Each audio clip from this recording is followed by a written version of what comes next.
When you think of the edge of the world, this might be what it looks like. On the bones of a Soviet Gulag lies Vorkuta, once fueling the Soviet industry of its coal mines with the dredges of Soviet society, from political dissidents to criminals.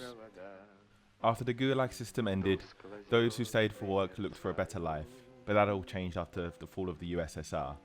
Situated deep in the Arctic Circle, temperatures regularly dropped to minus 40 degrees Celsius. With weather making flights impossible and paving roads a nightmare, there is only a single railway in and out of the city, its lifeline. This is the story of Vorkuta, Russia's hell on earth.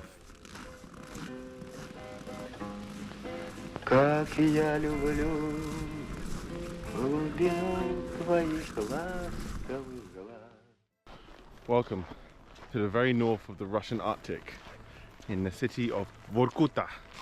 I don't know if many of you know this city in Russia, in the very far north, but this city has an infamy in Russia as one of the worst cities.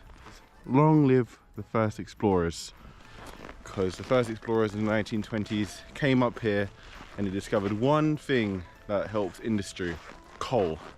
And this entire city became a coal city, and hundreds of thousands came up here, willingly or unwillingly. So we're going to explore this city, learn its history and how it began. So welcome, join me in Vorkuta.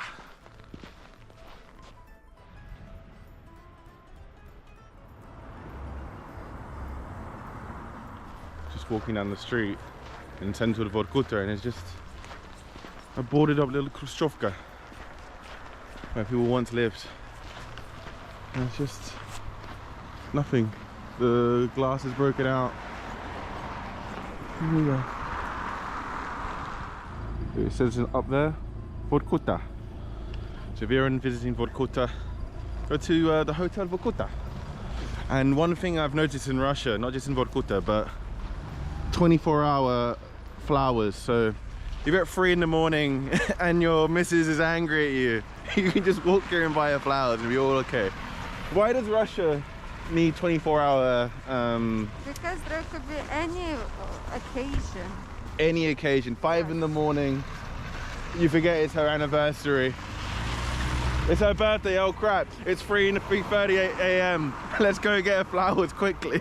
No, if it's my birthday and you forget, even flowers can't help. Oh, well. Oh, watch out, I caught that on video. Thanks.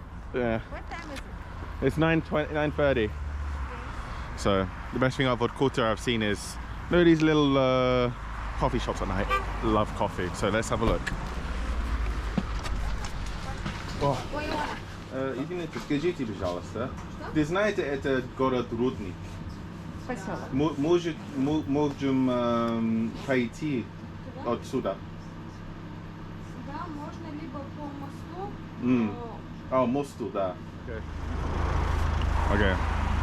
So Rudnik might have to be delayed. There's a bridge the coffee lady was explaining that's rotten and has many holes. So we're going to go to Vorkuta, and also a place that's very interesting to visit. So we're going to find a guy to take us to Vorkuta in Vorkuta. In Vorkuta you can find coffee. There's coffee in Vorkuta. Is this cold? You need it? Yes. Yes, minus 25 by the way. I think it's more. What's It's minus 27. Oh, it's minus 27, my mistake. I'm just trying to use my nose. Yeah.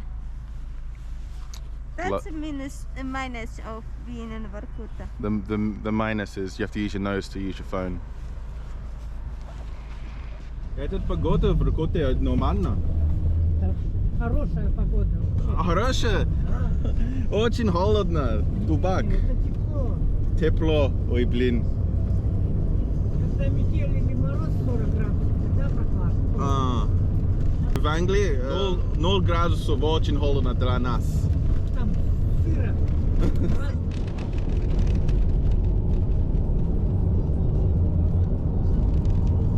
So, from what I gathered from the taxi driver, this is a half abandoned town, but they're trying to revitalize it. Oh my god. There's so much snow. I'm trying to get through here, but I don't think I will. But we're trying to get there. Look at all these just abandoned places just left. But yeah. Oh, I don't want to lose my shoe in here. Okay. survived. So when they found coal in the 1920s, the city of Vorkuta was decided to become a coal town.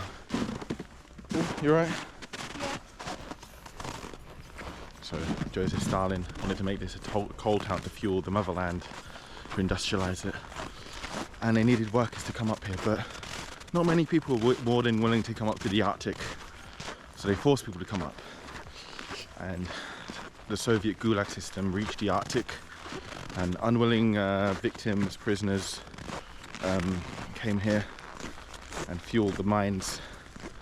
Mainly political prisoners, and after World War II, lots of Polish came up here, prisoners of war. Oh, you want to go inside? Oh, just lots of bottles and stuff, some books.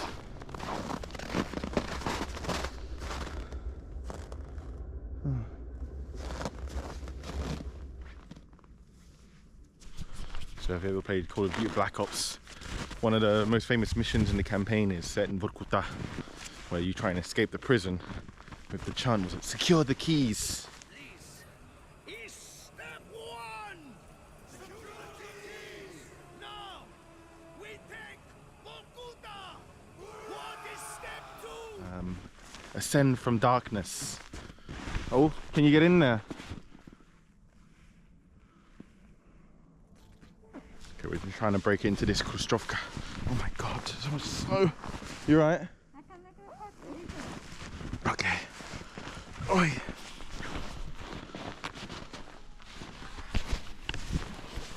Hello. I'm gonna try and climb in.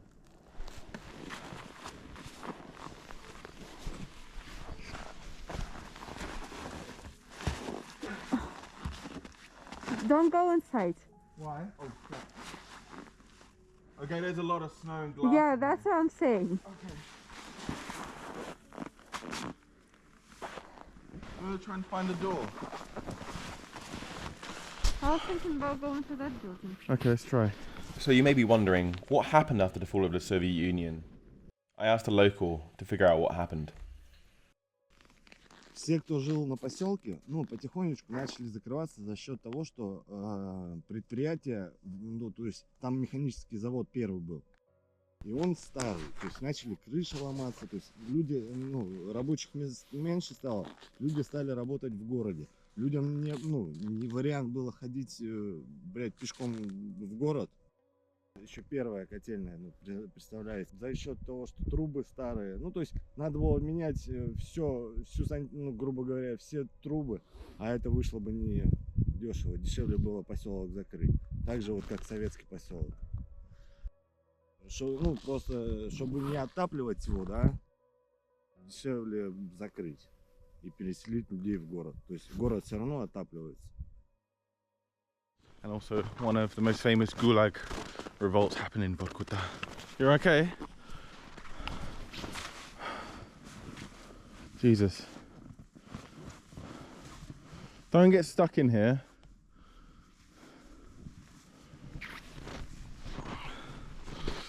And in 1953, when Stalin died, they thought things were going to change, and it did for a lot of criminal Gulag victims. But Vorkuta wasn't for criminals, it was for political prisoners. Babe, let's go back. You okay? With Baltic prisoners of conscience, Polish prisoners of war, they had tired of it. They heard Stalin died, everything's going to change. All they wanted was a fair trial, that's one of their demands. So they had a revolt, 53,000. They said no more. And that's when Khrushchev, the new leader of the Soviet Union, realized the Gulag system isn't gonna work anymore. So it's turned into a Gulag to just a coal town to still mine for the Soviet system. Okay, have we found a place to go in? You alright?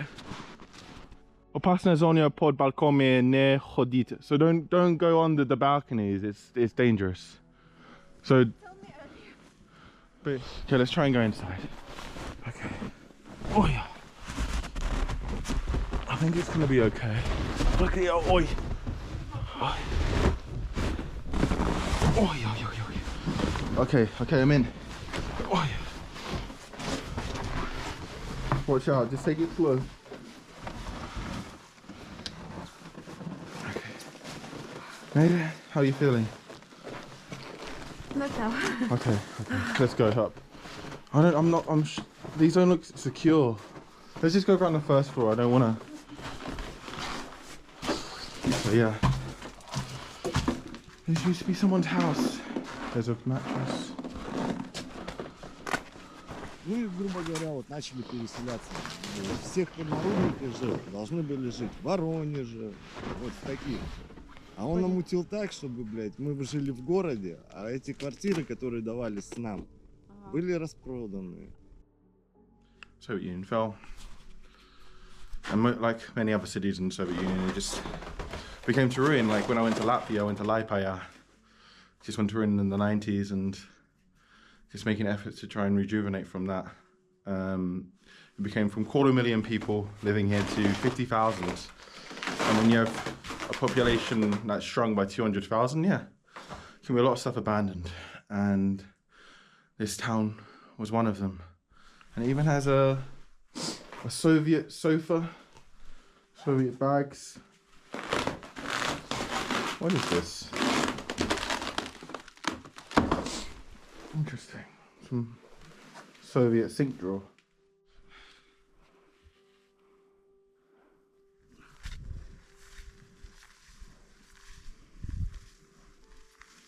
There's a massive hole in the floor. I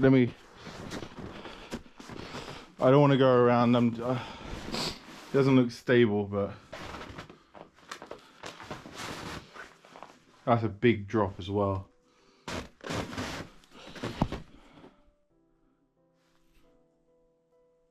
Disney? Oh. One thing I should have read before going up there. Wychód zapieszony opasna dla żyzni. It says entrance forbidden. It's a danger for your life. So yeah, don't go in there. How are you feeling? Sad. Sad? You see all these buildings. There was light before, Yeah. and now it's just all empty. Yeah. But I think it will be even more emotional with Rudnik because, as yesterday the guy was saying, pointed that, oh yeah, I lived in this house, and like now he lives like in the front, like in the house in front of it, for a long distance, and like from your window you see like the place where you were born, but now it's abandoned. There's nothing. Yeah. Sad. This used to be like a. Also, you can see how much snow there is in Vorkuta, like this side. Yeah. Yeah, they That's clean why like it's dangerous, the balcony. balconies. Yeah. The snow goes on the balconies, but yeah, they cleared the snow in Vorkuta because people lived here, but this is what it is now. Just wading through the snow and the past. But what is nice, it's like that right in front there's still life, like you see people living here, so at least in this town, Vorkuta, there is still life. But if we'll try to Komsomolsky or Rudnik, yeah, there's nothing. Yeah, let's keep going.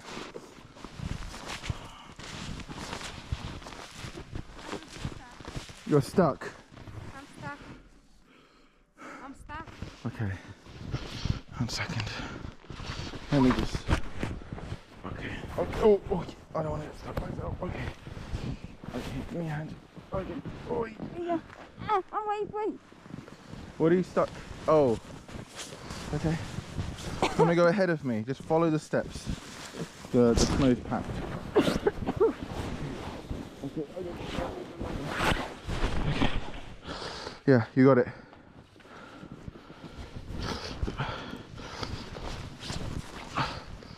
Okay. Yeah, let's not do this again.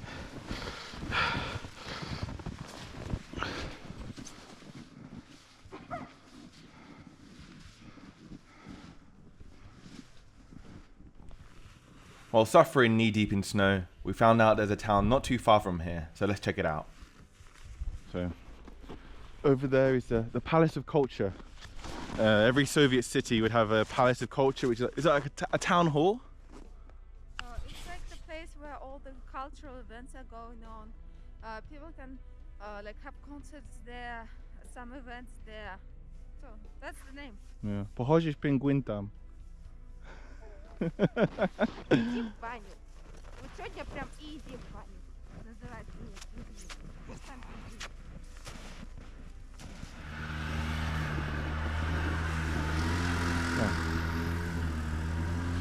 So the name of this cafe is Cafe Secret, and I think this is probably the most secretive cafe I have ever seen.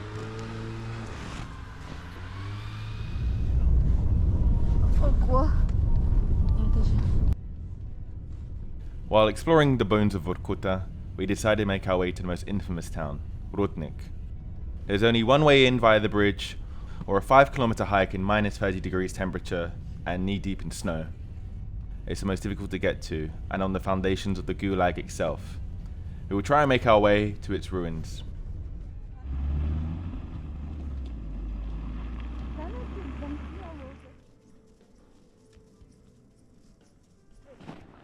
This is safer? Yes, because it's a bridge. Okay. So, we're going to go to the famous Rudnik, the abandoned town just near Vorkuta. And there's two ways. There's this way, a few kilometers I think, and then there's the other one, which is the bridge that even the cafe lady before and the taxi guy, he said don't try. But everyone's really nice in Vorkuta. Like everyone's going like really nice. And so these ruins, these are the ones, the Gulag barracks. So they would get the prisoners to live here on not so great conditions, awful conditions in the Arctic, and just mine for the Rodina, for the motherland. And oh, you can see behind me there's some more abandoned buildings. And right over here I'm going to show you the mother of all abandoned cities in Vorkuta, Rudnik, because we found a way around the rickety bridge, and here we are. All this Rudnik.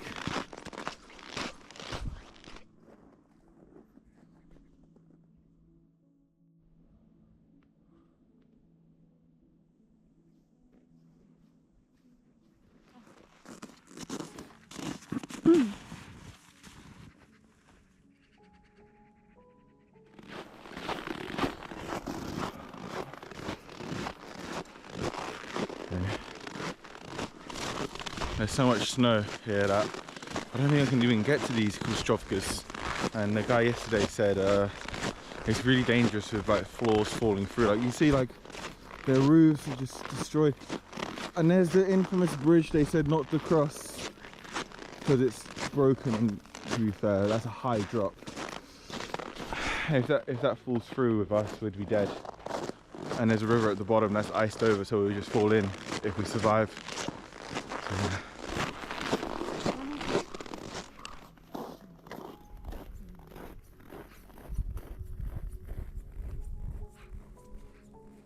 Look at this view of Vorkuta. Amazing. And that's where we are at the very start, over there. Long live the conquerors of the Arctic. Amazing. Look at all this is abandoned. So we made it to Rudnik. We've seen the dark side of Vorkuta. It's past, but how lovely people are. I think it's gonna have a good future. It's a hard people to survive in these conditions. Imagine growing up in this snow, working in the Arctic, the edge of the world. Oh, crazy. Vorkuta.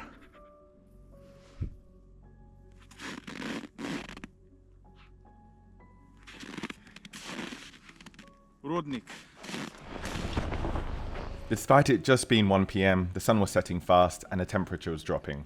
We made our way back to the road and a good Samaritan picked us up. Now to make it back to civilization. Soviet star. Found a guy that picked us up. and he took us back to the city, and he had a lovely conversation. He was born in Kazakhstan and moved here for economic opportunities during Soviet times when there was over 13 mining shafts. Now there's less than 4. Overnight, when the collapse of the USSR happened, people just lost their jobs, lost everything, and slowly the town declined. But from what I gather, there's a lot of investment happening now, and there's lots of lovely little shops and boutiques now. And there's like supermarkets everywhere, and we're off to a Georgian restaurant in the Arctic. Can you imagine a Georgian restaurant up here? Nice. So yeah, it reminds me a lot about my country. In the north of England, like during the 80s, we had mines and coal in the north, industry, and not necessarily overnight, but slowly but surely that happened there. And it's probably just as cold up there as well. But look at the sunset, the 2 p.m. sunset.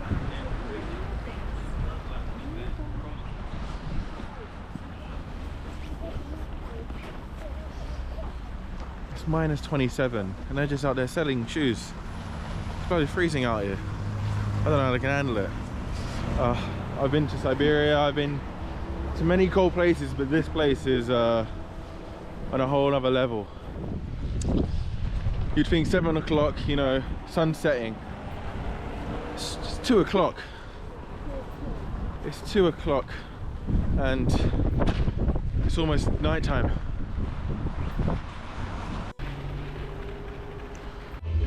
Me with another beer. We decided to be cultural in Vorkuta and went to a museum, but the museum had a room about a mayor and nothing about gulags. When the whole city's founded by gulags. What do you think about Vorkuta? I like Vorkuta, and I would like to come here again. That would be interesting to see some places that we couldn't see today, because sunset at 2:30 is something extreme. So yeah. And it's true what they say about Russians. This is a glass of vodka.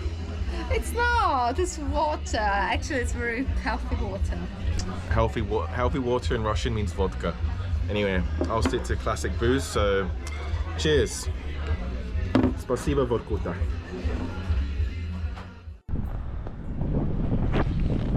This is a fascinating piece of Soviet history. 50 years of Stakhanovsky,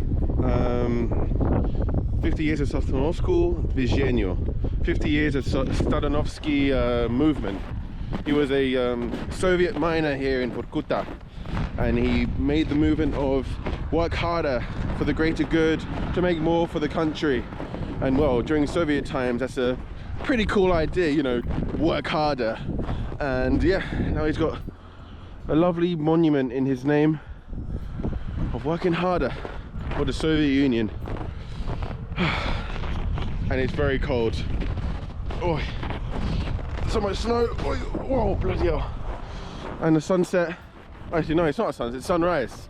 It's 10 o'clock and the sun's just like this.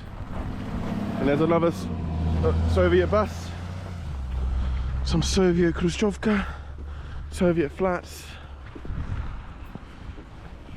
and onwards we go, exploring more of Vorkuta.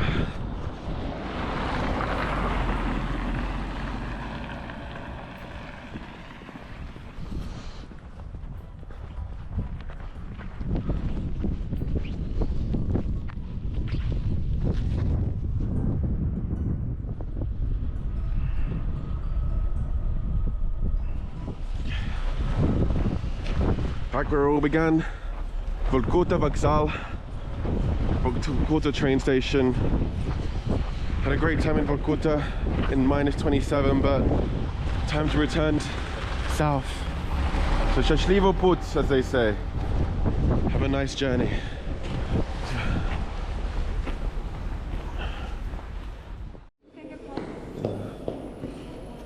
As we wait, we can enjoy the scenery of the reindeer nomads, the Nenets people. And there's a nice Soviet cafe in there too, so we might get a nice Vorkutan coffee. Coffee? Yeah. Yeah. Go.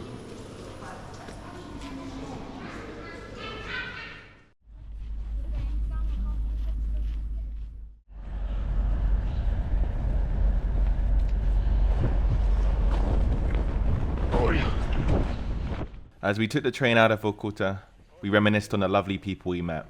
Despite the cold around them, Vorkutans have warm hearts, welcoming us and showing us around. I wasn't sure how to end it here, so I'll let a friendly Vorkutan end it here with this send-off. А я год назад с войны пришел. 2 ранения, 8 наград, 2 за отвагу. Ну это война грустная тема. Никому не нужна она, война. Лучше живите дружно и мирно и путешествуйте.